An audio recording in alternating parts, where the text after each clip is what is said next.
বিকেলের আকাশটা আজ যেন একটু বেশিই নরম। সূর্যটা তখন পশ্চিমের দিগন্তে হেলে পড়েছে। আলোটা তেমন কড়া নয়, বরং একটা সোনালী রঙের পরশ চারপাশে ছড়িয়ে আছে। পাখিরা এক এক রে গাছে ফিরছে। বাতাসে আজ একটা ধুলোমাখা নরম গন্ধ, মনে হয় যেন কারো চেনা শাড়ির হাত থেকে আসা আতরের ঘ্রাণ। দিবা, আজকের বিকেলটা ঠিক তার নামের মতোই ধীর, মৃদু, মায়াময়।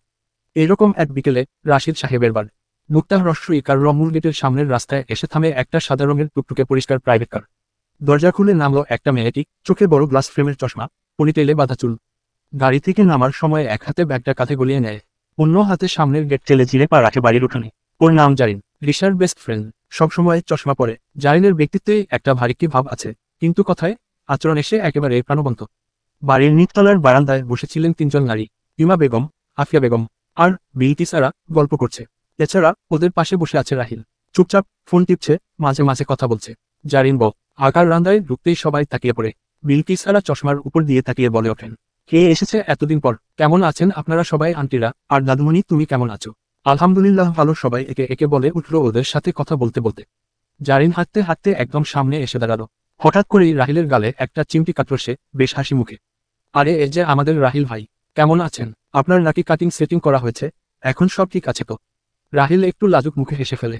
পাশে থাকা ওরা সবাই ওর কথার ভঙ্গিমা দেখে হাসিতে ফেটে পড়েন। জারিন এবার বলে, আন্টি রিশা কোথায়? ইমা বেগম মুখে এক ঝলক হাসি এনে বলেন, নিজের ঘরেই আছে, তুমি যাও, ও তো তোকে দেখলে খুশিতে লাফাবে। জারিন মাথা নেড়ে হালকা হেসে উপরে ওঠে।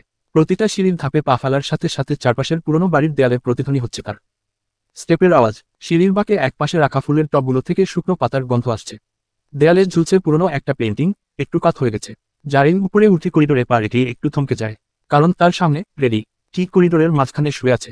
বিশাল শরীর, এক চিলতে গোলাপি জিভ বের করে শান্তভাবে নিঃশ্বাস নিচ্ছে। ওর গলায় একটা লাল বেল্ট, আর ঘাড়টা একটু উঁচু করে রাখা। ও এর বাড়িতে আসলেই রেডির থেকে দূরে থাকে। আছে একতলা বিলাই যে ষড়যন্ত্র করে রেডিকে ওর পিছনে লাগিয়ে দেয় মাঝে মাঝে। জারিন রেডিকে দেখে একটু থমকে দাঁড়ায়, তারপর ধীরে ধীরে হেঁটে যায় তার পাশ দিয়ে। হঠাৎ অজান্তে তার পা পড়ে যায় রেডির লেজের উপর। ঘাউ, এক বিকট চিৎকারে রেডি উঠে বসে, শরীরটা কাঁপিয়ে গর্জে ওঠে। জারিন চমকে যায়, ভয়ে শিউরে ওঠে। আল্লাহ, আমি তো দেখিনি। যেখানে বাঘের ভয় সেখানেই সন্ধ্যা হয়।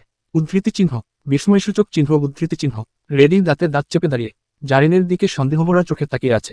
জারিন এক পা পেছনে সরায়, ঠিক তখনই পাশের একটা দরজা দেখতে পায়, সামান্য খোলা। হুড়মুড় করে ভেতরে ঢুকে দরজাটা ঠেলে বন্ধ করে দেয়। দরজাটা ঠেলে ভেতরে ঢুকে জারিন ঠিক যেন প্রাণ ফিরে পেল। ভয়ে কাপা হাতে দরজার চিটকিনি লাগিয়ে সে হাঁপাতে হাঁপাতে দেয়ালে হেলান দিয়ে দাঁড়ায়। বাইরে রেডি ভারী পায়ের শব্দ ধীরে ধীরে দূরে সরে যাচ্ছে। ওর নিঃস্ব আকাশ এখনো ঠিকঠাক স্বাভাবিক হয়নি। বুকের ভেতরটা ধপধপ করে কাঁপছে। এক হাত বুকের উপর ঠেসে ধরেও চোখ বন্ধ করে। আল্লাহ রে, কুকুর তো কুকুরই, ঘরে রেখেও বাঘ বানাইছে।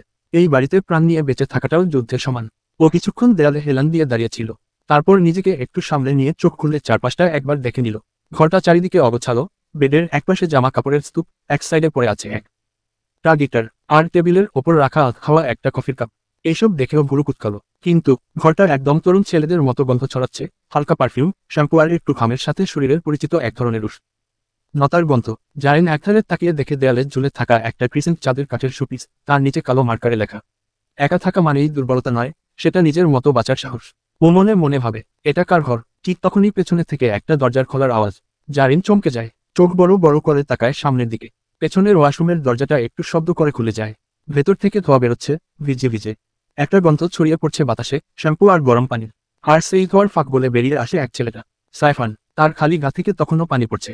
ভেজা চুলগুলো এলোমেলো, কাঁধে থেকে পানির ফোঁটা টুপটুপ করে ঝরে পড়ছে বেয়ার বুকে। নিচে শুধু সাদা রঙের একটা তোয়ালে পেঁচানো। সে এক হাতে চুল মোছার ভঙ্গিতে মাথা চুলকে আরেক হাতে ফোন কানে ধরে কথা বলছিল। হ্যাঁ রাফিদ, আজকেই যাচ্ছি পার্টি অফিসে। সন্ধ্যার মুড যে রিচ করব, বলিস সবাই যেন টাইমলি আসে। ও ঘরের মধ্যে পা রাখতেই দরজার বন্ধ হওয়ার শব্দ পায়। পেছনে তাকায়, চোখাচোখি। সামনে দাঁড়িয়ে আছে সেই চশমাওয়ালি মেয়ে, রিশার বান্ধবী। তার এক হাত এখনো বুকের উপর, মুখে আতঙ্কের ছাপ। হাঁপাচ্ছে, যেন কিছু একটা থেকে সদ্য পালিয়ে এসেছে। চোখে চশমা, পরনে হালকা গোলাপি রঙের একটা স্ট্রেট কাট কুর্তি, তার উপরে নীল কার্ডিগান টাইপের টপ আর সাদা পালাজো প্যান্ট।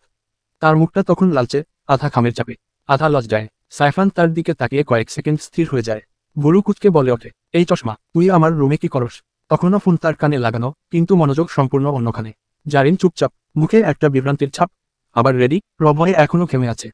সে অবশেষে কাপা গলায় বলে, উই কুকুরটা, মানে উই রেডি, আমার পা পড়ে গিয়েছিল তো তাই।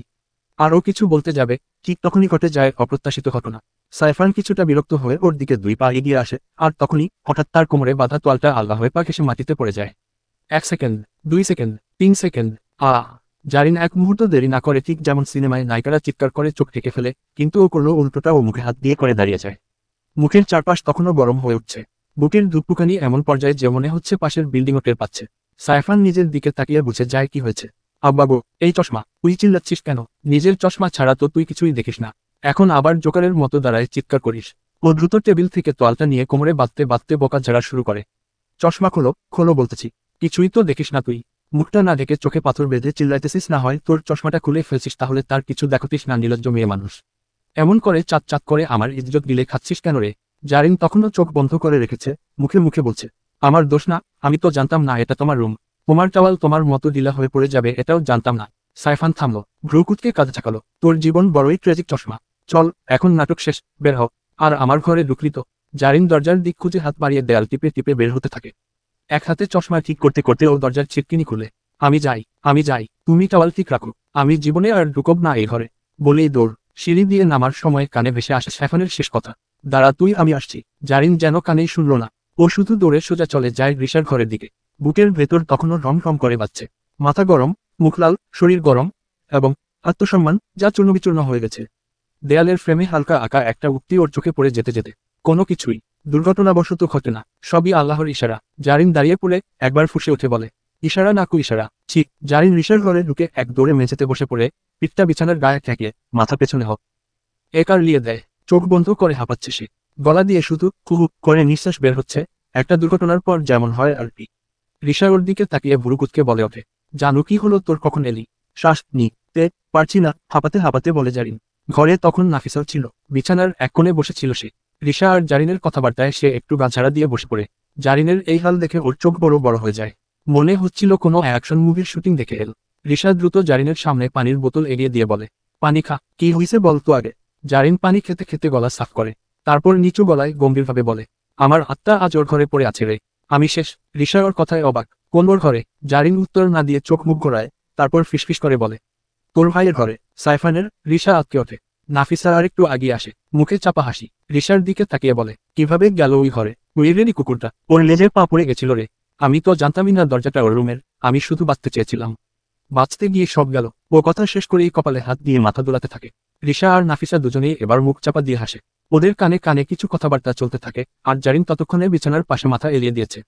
ঠিক তখনই ঘরের দরজায় শব্দ, তারপর দরজা খুলে ঢোকে সাইফান। ওর পরনে এখন একটা কালো ট্র্যাক প্যান্ট আর একটা হালকা নীল টি শার্ট, ভেজা চুল টাওয়েল দিয়ে মুছে ফেলেছে, কিন্তু মুখটা আগের থেকেও বেশি ক্লান্ত। তবে চোখে যেন চিলিক দিচ্ছে ক্ষোভ আর দুষ্টুমি এক মিশ্র প্রকাশ। রুমে ঢুকেই ও হাঁটতে হাঁটতে রিশার পাশে দাঁড়িয়ে ওর ঘাড় পিঠ গলিয়ে এক পাশ জড়িয়ে হতাশ ভঙ্গিতে বলে, বোন, আমি শেষ হয়ে গেছি রে। সব শেষ, আমার আত্মসম্মান, আমার শান্তি, আমার টাওয়াল, সব লুটে নিচ্ছে তোর ওই চশমা বান্ধবী। রিশা ভুরু কুচকে ফেলে। সাইফান আবার আগের ভঙ্গিতে বলতে থাকে, হাই হাই, আমার ইজ্জত চোখ দিয়া গিলা খাইয়া ফেলাইছে রে বোন। ভাবলাম 2 চোখ দিয়া গিললে হয়তো টিকে যেতাম, কিন্তু না, চশমা আপা আমারে 4 চোখ দিয়া গিলা খাইছে, চিবাইছে, হজম কইরা রেকর্ড তুলছে। উফ, আজকে তো মনে হয় ডায়েটে ছিল, এত ইজ্জত খাইয়া গ্যাস্ট্রিক হয়েছে। পরিশ্রান্ত মুখ। আমি তখন মাটির দিকে চাইতেছি। মাটি বলতেছে, এখনো তোরে নিতে পারুম না, জায়গা ফুললো। আকাশে চাই, আকাশ কো, তোকে তো আগেই ব্লক মারছি। চোখ পাকানো মুখ। তাই এখন আমি আছি, ভাসমান ইজ্জতহীন আত্মা, যে 4 চোখের আতঙ্কে প্রতিদিন মরতেছে। এক চোখে অশ্রু নিয়ে হাসি মুখ, তারা চিহ্ন। বাঁচার রাস্তা খুঁজে দেখি, তোর চশমা বান্ধবী আমারে দ্বারা ঠান্ডা হাই তুলে কইল। আবার আসিও। এক চোখে অশ্রু নিয়ে হাসি মুখ, চোখ পাকানো মুখ। রিশা আর নাফিসা এবার আর চুপ থাকতে পারে না। ওরা এমন হাসতে শুরু করে যে বিছানার চাদর ঝাঁকুনি খায়। আর জারিন তখন একদম বিছানার গায়ে পিঠ ঠেকিয়ে মুখ ঘুরিয়ে রাখে, মুখের রং যেন তামাটে থেকে টকটকে লাল হয়ে গেছে। সাইফান ওর দিকে আঙুল তাক করে বলে, দেখছিস, এই দেখ, এখনো মুখে হাত দিয়ে বসে আছে, নাটক চলছে বুঝলি, যেন কিসের বলি হয়েছে, উদ্ধৃতি চিহ্ন। রিশা হাসতে হাসতে বলে, তোর ইজ্জত তোর টাওয়ালের সাথে বাধা থাকলে এই সমস্যা হতোই রে ভাইয়া। সাইফান একরাশ বিরক্তি নিয়ে বলে, তুই হাস মাতো, কিন্তু আমার আর এই চশমার যুদ্ধে আজ শুরু হয়েছে। Wait and watch. জারিন ধীরে ধীরে মুখ ঘুরিয়ে বলে, আমি কাউরে কিছু করিনি, আমি তো শুধু বাঁচতে চেয়েছিলাম। ওর এই বলার ভঙ্গিমা দেখে রুমে আবার হেসে ওঠে সবাই। সাইফ আকার ওদের দিকে তাকিয়ে দাঁড়িয়ে ছিল কিছুক্ষণ। রুম জুড়ে হাসির রোল পড়ে গেলেও তার চোখে তখন শুধু বিরক্তির ঝিলিক। কিন্তু হঠাৎই তার নজর পড়ে এক কোণে বসে থাকা নাফিসার দিকে। সে একটু আগেও হেসেছিল মিস করে, এখনো চোখে চাপা একটা হাসির রেশ। সাইফান মুখ কুশে বলে ওঠে, ওমেও মিস ছোট, তুইও হাসছিস। আমি ভাবলাম তুই অন্তত আমাকে একটু বুঝবি, আমার দুঃখ, আমার যন্ত্রণা, আমার লজ্জার এই পরিণতি। তা না, তুইও হাসছিস। নাফিসা চমকে ওঠে, মুখের হাসিটা মিলিয়ে যায় এক নিমিষে। ছোট ছোট করে চোখের পাতা নাড়িয়ে জড়সড় হয়ে বসে পড়ে। চুপচাপ গলা নামিয়ে বলল, সরি ভাইয়া, আমি বুঝি নাই আপনি এমন রাগ করবেন। সায়ফান ততক্ষণে পেছনে ঘুরে দরজার দিকে হাঁটছে। হঠাৎই থেমে বলে, না না, এখন আর সরি লাগবে না, আরাম করে হাসো, পুরো মজা নাও। মনে রেখো, এবার মেলায় হারিয়ে গেলে তোকে আর খুঁজে আনবো না। নিজের মতো পথ খুঁজে নিস। এই বলে সে দরজা খুলে চলে যায়। দরজার খোলার শব্দ, হালকা হাওয়া, আর সাথে ভেসে আসে তার জুতার শব্দ, যা ধীরে ধীরে মিলিয়ে যায় করিডোরে। রুমের ভেতর একটা থমথমে নিস্তব্ধতা নেমে আসে। নাফিসার মুখট আকার ম্লান হয়ে যায়। দৃষ্টি বিছানার চাদরের কোনায় আটকে থাকে। ছোট করে শ্বাস ফেলে সে। রিশা এবার পাশে এগিয়ে এসে ওর কাঁধে হাত রাখে। মন খারাপ করিস না নাফু, ভাইয়া তো এমনই, মজা করছে, তোরে দুঃখ দেওয়ার জন্য না, বুঝলি। নাফিসা চোখ তুলে তাকায় রিশার দিকে। মুচকি একটা হাসি ফুটে ওঠে ওর মুখে। ঠিক তখনই পাশ থেকে নরম গলায় কথা বলে ওঠে আরেকজন, জারিন। সে এবার ধীরে ধীরে উঠে আসে নাফিসার পাশে। পাশে বসে ওর গালের একপাশে আঙুল দিয়ে হালকা টান দেয়। Wow, you are so cute. Rishu যেমন বলেছিল তার থেকেও কিউট তুমি। এত মিষ্টি মুখ যে দেখে মনে হয় না কখনো মন খারাপ করতে পারে। নাফিসা কিছুটা হকচকিয়ে যায়, চোখ বড় বড় করেছে। একার থাকে এই চশমাবাদী মেয়েটার দিকে। ওর তো মনে নেই কোনোদিন দেখা হয়েছে এমন কারো সঙ্গে। জারিনের দিকে তাকিয়ে একটু লজ্জা পেয়ে বলে, আপনি আপনি আমার কথা জানেন। রিশা তখন হেসে বলে ওঠে, এই যে, ওর সাথে পরিচয় করিয়ে দিই এখন। নাফু, এই হচ্ছে আমার বেস্ট ফ্রেন্ড জারিন। শর্টকাটে আমি ওকে জানু বলে ডাকি। তোর কথা আমি ওকে আগেই বলেছিলাম। তুই কেমন, কি করিস, তুই কত কিউট, সবকিছু। জারিন হাসি মুখে মাথা নাড়ে। রিশা আমার কান ঝালাপালা করে ফেলেছে তোমাকে নিয়ে কথা বলে বলে। তুমি না নাকি সাইলেন্ট সুইটহার্ট টাইপ। নাফিসা একটু হেসে পড়ে, তারপর মাথা নিচু করে ফেলে লজ্জায়। মনে মনে ভাবতে থাকে, খুব মজার আরফো। হসন্ত রেন্ডলি একজন লাগছে আপুটাকে, তার অনেক ভালো লাগছে। আপু আপনি অনেক সুন্দর। আরে ধুর, এই আপু আপু করো না তো। তুমি যদি রিশার মতো হয়ে আমার বন্ধু হও, তাহলে আপু শুনে আমি বুড়ি হয়ে যাব। জানু বল, অথবা জারিন বল। ওকে। নাফিসা হেসে মাথা ঝাঁকায়। নতুন এক বোনের মতো সম্পর্ক গড়ে উঠতে শুরু করে তাদের মধ্যে। রিশা পাশ থেকে বলে, একদিকে চশমা বুদ্ধি, আমি আর আরেকদিকে শান্ত মিষ্টি কিউটনেস। ফাটাফাটি টিম হবে। রোমু জুড়ে আবার হাসির রোল ওঠে। সেই হাসিতে এবার যুক্ত হয় নাফিসাও। ঘরের ভেতর যেন এক নতুন বন্ধুত্বের সূচনা হয় জারিন আর নাফিসার মাঝে। বাইরে বিকেলের নরম আলো ধীরে ধীরে সন্ধ্যার ছায়ায় রূপ নিচ্ছে, আর সেই সাথে চরিত্রগুলো একটু একটু করে এগিয়ে যাচ্ছে এক নতুন গল্পের দিকে।